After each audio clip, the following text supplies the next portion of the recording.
তো হে বন্ধুরা, আসসালামু আলাইকুম। কেমন আছেন সবাই? আশা করি সবাই ভালো আছেন।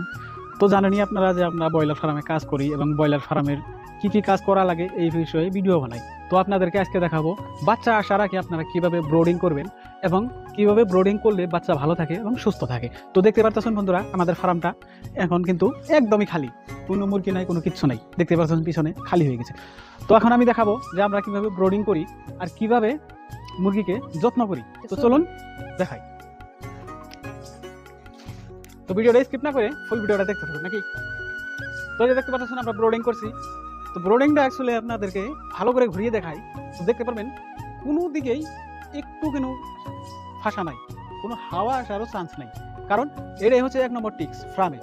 আপনারা যখনই আপনাদের ফার্মে বা আপনাদের নিজেরই হোক যাই হোক, যদি ফার্মে ব্রোডিং করেন তো একটা কথা সবসময় মাথায় রাখবেন যে যাতে ব্রোডিংটা কোনো দিকে হাওয়া না আসে। কারণ মুরগি যখন ছোট বাচ্চা আসে ওই বাচ্চাগুলা কোম্পানির থেকে তারা নিম্ন পরিমাণে এই টেম্পারেচারে তারা রাখে।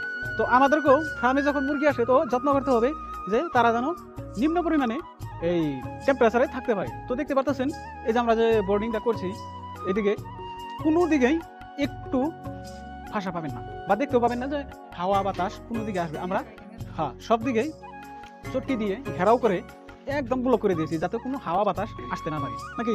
যেমন ধর আমরা যখন পানি দিবার নিগা এই সময় আমরা এই মানুষ দেখাই মেসেজ দেখাই এত গরম দুনিয়ার গরম গরমের মধ্যে এই বোর্ডিং এর মধ্যে আনছে না এত গরম। তো আপনারা যারা যারা ফার্মে করেন বা কাজ করেন বা নিজের ফার্ম যারা যারা করেন, আমরা তো হয়তো আমাদের নিজের ফার্ম না, তাই না, আমরা অন্যজনের ফার্মের দরমা হিসেবে কাজ করি, তবেও নিজের মুরগির মতোই যত্ন করি। তো দেখতে পাচ্ছেন এই যে ব্রোডিংটা যে করা হয়েছে, এই যে লাইটগুলা, তো এই লাইটগুলা দেওয়া হবে।